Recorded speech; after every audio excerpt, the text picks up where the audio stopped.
नमस्कार, बहुत स्वागत है आपका। आपके साथ मैं हूं ज्योत्सना पाटनी। सुशांत सिंह राजपूत की हत्या हुई या फिर उन्होंने आत्महत्या की, अब इसकी जांच सीबीआई ने शुरू कर दी है। सीबीआई ने रिया चक्रवर्ती के खिलाफ एफआईआर दर्ज कर जांच के लिए टीम बना दी है। सीबीआई ने अपनी एफआईआर में 6 लोगों को आरोपी बनाया है। एफआईआर में सबसे ऊपर रिया चक्रवर्ती का नाम है। साथ ही एफआईआर में रिया के भाई, माता पिता का भी नाम है। उधर मुंबई में क्वारंटीन किए गए बिहार पुलिस के एसपी यानी कि विनय तिवारी, उन्हें छोड़ दिया गया है। आज वो पटना लौट जाएंगे।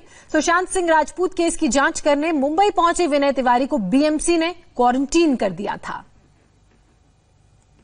तो रिया पर शिकंजा कस सकता है सीबीआई और ईडी का शिकंजा ये है, और रिया को समन जारी किया गया है ईमेल के जरिए, जिसका उन्होंने जवाब नहीं दिया है।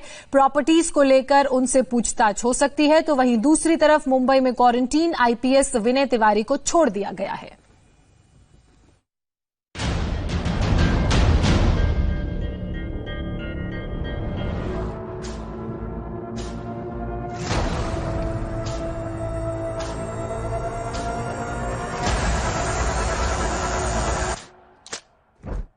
जिस मामले को अब तक मुंबई पुलिस सुसाइड मानकर चल रही थी, अब उसी मामले की जांच सीबीआई एक प्लान्ड साजिश की तरह कर रही है। सीबीआई को लग रहा है कि सुशांत सिंह राजपूत की मौत में कुछ न कुछ गड़बड़ जरूर है।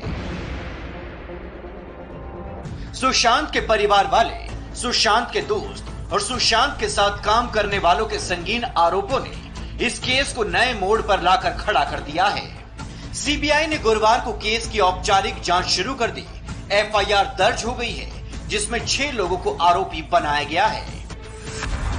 एफआईआर में पहले नंबर पर रिया चक्रवर्ती का नाम है। एफआईआर में रिया के भाई शौविक चक्रवर्ती, पिता इंद्रजीत चक्रवर्ती, मां संध्या चक्रवर्ती, रिया के करीबी सैमुअल मिरांडा और श्रुति मोदी के नाम आरोपी के तौर पर दर्ज हैं। मतलब कि सीबीआई के रडार पर रिया ही नहीं, उसकी पूरी फैमिली है। भाई, पिता, मां के अलावा रिया के दोस्त भी अब सीबीआई की जांच के दायरे में हैं। मतलब सुशांत केस में सस्पेंस अभी और बढ़ने वाला है, क्योंकि जिन जिन धाराओं के तहत मामला दर्ज हुआ है, उसके इर्द गिर्द भी मुंबई पुलिस जांच नहीं कर रही थी। रिया और उसके परिवार वालों की जिंदगी अब कानून की धाराओं में उलझने वाली है। सीबीआई ने बिहार पुलिस की पटना में दर्ज एफआईआर को ही री रजिस्टर किया है। सीबीआई की एफआईआर में आईपीसी की धारा 306 यानी हत्या के लिए मजबूर करना, धारा 341 यानी गलत तरीके से बंधक बनाकर रखना, धारा 420 मतलब धोखाधड़ी करना और धारा 120B यानी आपराधिक साजिश रचने जैसे संगीन आरोप हैं। सुशांत सिंह राजपूत केस में अब सीबीआई ने केस रजिस्टर्ड कर लिया है। सीबीआई ने बिहार पुलिस की एफआईआर को री रजिस्टर किया है। असल में सुशांत सिंह राजपूत के परिवार की तरफ से लगातार ये बात कही जा रही थी कि इस केस में महाराष्ट्र पुलिस ठीक तरीके से काम नहीं कर रही है। इसी वजह से परिवार सीबीआई जांच की मांग कर रहा था। रिया एंड फैमिली पर सीबीआई की एफआईआर दर्ज होने की खबर जैसे ही सामने आई, बिहार में जांच कर रही पुलिस ने सीबीआई को शुक्रिया कहा। बिहार के डीजीपी गुप्तेश्वर पांडे ने कहा है कि अब सीबीआई जांच में सुशांत सिंह राजपूत की मौत का दूध और पानी का पानी हो जाएगा। जब मामला ये सीबीआई को चला गया है तो इन्वेस्टिगेशन से रिलेटेड किसी भी बिंदु पर मेरी कोई टिप्पणी करना उचित नहीं है, लेकिन मुझे पूरा विश्वास है कि जब सीबीआई इस केस का अनुसंधान करेगी तो निश्चित रूप से सत्य सामने आ जाएगा और पूरे देश को शंका है। केस हाथ में लेने के बाद पहले ही दिन सीबीआई ने जिस तरह से जांच की शुरुआत की है, उससे मुंबई पुलिस सवालों के घेरे में आ गई है। मुंबई पुलिस 2 महीने तक 50 से ज्यादा लोगों से पूछताछ करती रही, लेकिन एक भी एफआईआर दर्ज नहीं कर पाए। सुशांत के पिता के वकील विकास सिंह का कहना है कि अब शक के दायरे में वर्दी वाले भी हैं। हमारा तो FIR attempt to abetment to suicide का ही है और अभी तक हमारा वही बरकरार रहेगा। लेकिन जब तक इंक्वायरी नहीं होगी, इन्वेस्टिगेशन पर ही सही नहीं होगी, तो कुछ ऐसे बिंदु हैं जिसमें कि ये मर्डर भी निकल सकता है। और इस मर्डर, अगर ये मर्डर भी होगा तो उसके लिए भी रिस्पॉन्सिबल डेफिनेटली रिया ही होंगी। सुशांत सिंह राजपूत की सुसाइड का रहस्य दिन पर दिन गहराता जा रहा है। कल तक परिवार के लोग गर्लफ्रेंड रिया चक्रवर्ती पर बेहद संगीन आरोप लगा रहे थे, तो दूसरी तरफ रिया बोल रही थी कि सत्य की विजय होगी। इन दोनों पक्षों के बीच पहले मुंबई पुलिस आई, फिर बिहार पुलिस और अब सीबीआई आ गई है। सवाल है, सुशांत के डिप्रेशन में डूबने की कहानी जो मुंबई पुलिस दुनिया को सुना रही थी, क्या वो किसी को बचाने की साजिश तो नहीं थी? पटना से नीतीश चंद्र के साथ अभय पाराशर, इंडिया टीवी, दिल्ली। रिया के खिलाफ सीबीआई ने एफआईआर तो दर्ज कर ली है, वहीं ईडी ने भी रिया की तलाश तेज कर दी है। कल ईडी ने रिया के करीबी और उनके हाउस मैनेजर रह चुके सैमुअल मिरांडा से लंबी पूछताछ की। ईडी रिया चक्रवर्ती से पूछताछ करनी चाहती है, लेकिन रिया का कुछ पता नहीं चल पा रहा है, इसलिए ईडी ने रिया को ईमेल के जरिए पूछताछ के लिए समन भेजा है।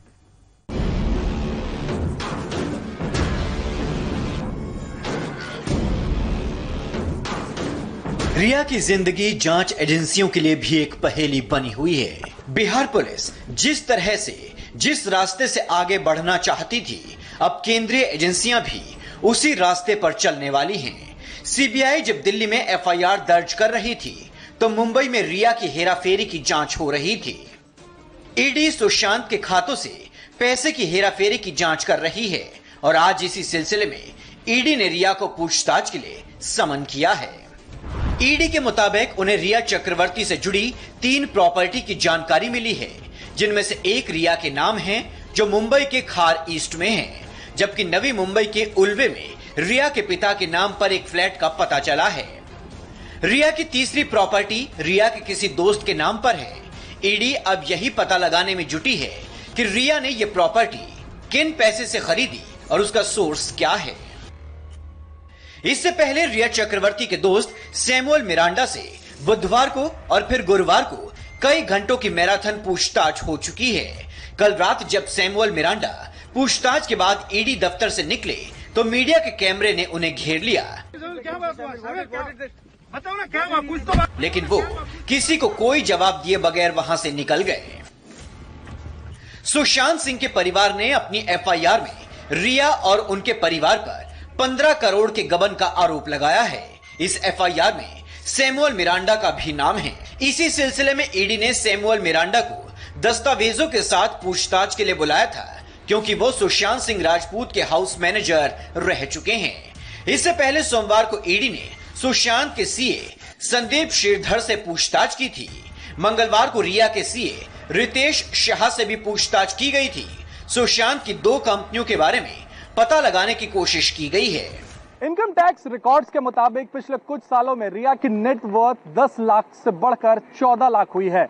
ऐसे में रिया ने मुंबई में 2 बड़ी प्रॉपर्टीज कैसे खरीदी? ईडी जानना चाहती है कि इसके लिए रिया के पास पैसे कहां से आए या फिर किसने दिए। शुक्रवार को जब रिया ईडी के सामने पेश होगी, तब शायद इन सवालों के जवाब मिल सके। ईडी ने रिया को ईमेल के जरिए समन करके बुलाया है। हालांकि रिया ने अभी तक इस समन का जवाब नहीं दिया है। लेकिन रिया चक्रवर्ती अब ज्यादा दिन छिपी नहीं रह सकेंगी, क्योंकि सीबीआई ने सुशांत केस में एफआईआर दर्ज कर ली है। सुशांत की सुसाइड वाली थ्योरी पर इसीलिए भी किसी को यकीन नहीं, क्योंकि सुशांत के साथ जो साये की तरह रहते थे, वो कहते हैं सुशांत सुसाइड कभी नहीं कर सकते। जैसा मैंने उनको देखा है, मैं तो उनको हमेशा बहुत मेंटली स्ट्रांग देखा है और फिजिकली भी बहुत एक्टिव देखा है उनको। तो मैं तो खुद ही थोड़ा सा स्लाइटली उनसे मैं सीखता था हमेशा। तो मैंने तो कभी ऐसा उनको ऐसा कभी देखा नहीं, कभी सोचा नहीं कि वो मतलब कभी उनको पिक्चर नहीं किया कि वो ऐसा वीक है करके, क्योंकि हमेशा वो मेंटली मेरे को स्ट्रांग हमेशा दिखते थे। अब ईडी के सामने पेश होने की बारी रिया की है। आज हाजिर होने का समन भेजा गया है। सुशांत के बैंक खाते के बारे में सवाल जवाब होगा, साथ में पूछा जाएगा आपने कमाया कितना, गंवाया कितना, बचाया कितना और छिपाया कितना। सुशांत सिंह राजपूत केस में सीबीआई ने एफआईआर दर्ज कर ली है। एफआईआर में रिया ही नंबर 1 आरोपी है। लेकिन इसी बीच सुशांत की मौत से 24 घंटे पहले की कुछ ऐसी डिटेल्स सामने आई हैं जिसके बाद यकीन करना मुश्किल हो रहा है कि सुशांत सिंह राजपूत खुदकुशी कर सकते थे। मौत से 24 घंटे पहले सुशांत के साथ कुछ ऐसी बातें हुई थी जिसके बाद आपको भी यकीन नहीं होगा कि सुशांत ने सुसाइड जैसा कदम उठाया।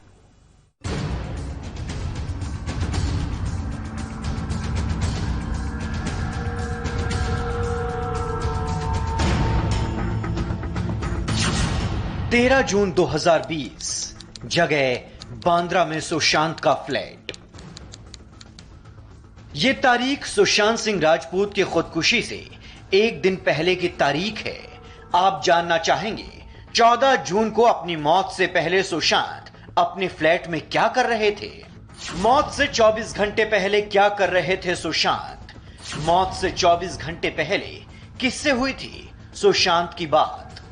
इंडिया टीवी को मिली जानकारी के मुताबिक अपनी मौत से पहले सुशांत काफी बिजी थे। बिजी अपनी एक नई फिल्म को लेकर थे। जी हां, मौत से ठीक एक दिन पहले सुशांत सिंह राजपूत एक नई फिल्म पर डिस्कशन कर रहे थे। उन्हें स्क्रिप्ट भी पसंद आ गई थी और सुशांत ने फिल्म में काम करने की हामी भी भर दी थी। इंडिया टीवी को मिली एक्सक्लूसिव जानकारी के मुताबिक 13 जून को सुशांत सिंह राजपूत जाने माने निर्माता रमेश तौरानी, निर्माता निर्देशक निखिल आडवाणी और सुशांत के टैलेंट मैनेजर उदय सिंह गौरी के साथ नई फिल्म पर चर्चा कर रहे थे। लॉकडाउन की वजह से ये चारों इस फिल्म के सिलसिले में वीडियो कॉन्फ्रेंस कॉल पर बात कर रहे थे। निर्माता रमेश तौरानी से जब इंडिया टीवी ने बात की तो उन्होंने इस बात की पुष्टि की। तौरानी ने कहा, मैं अभी तक शॉक्ड हूं, मुझे ये यकीन नहीं हो रहा है। रमेश तौरानी से जब हमने पूछा कि क्या आप सुशांत से 13 जून को वाकई किसी स्क्रिप्ट पर बातचीत कर रहे थे, तो उन्होंने जवाब दिया, जी हां, 13 तारीख को करीब 20-25 मिनट तक हम लोगों ने प्रिलिमिनरी स्टेज पर एक कॉन्सेप्ट डिस्कस किया था जो कि सुशांत को बेहद पसंद आया था। दूसरे दिन यह खबर सुनकर मुझे बिल्कुल यकीन नहीं हुआ। जब हमने आगे पूछा कि सुशांत के लिए इस तरह की बातें भी कही जा रही हैं कि उनके पास काम नहीं था, इस पर रमेश तौरानी ने कहा, यह बात बिल्कुल गलत है।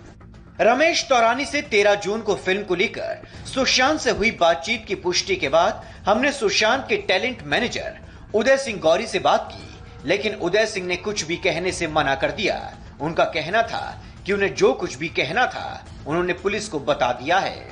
उदय सिंह गौरी ने भले ही हमें कुछ ना बताया हो, लेकिन इंडिया टीवी के पास मौजूद सुशांत सिंह राजपूत के कॉल डिटेल रिकॉर्ड्स के मुताबिक 8 से लेकर 14 जून के बीच सुशांत और उदय सिंह के बीच कम से कम 4 बार बातचीत हुई थी। 8 तारीख को सुशांत के साथ झगड़ा करने के बाद रिया सुशांत का घर छोड़कर चली गई थी।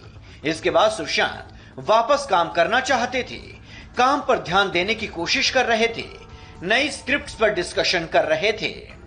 तो फिर इन सब के बीच अगले ही दिन यानी 14 तारीख को ऐसा क्या हुआ कि स्क्रीन पर नई कहानी लिखने की तैयारी करने वाले इस एक्टर की जिंदगी की अनोखी स्क्रिप्ट लिख दी गई।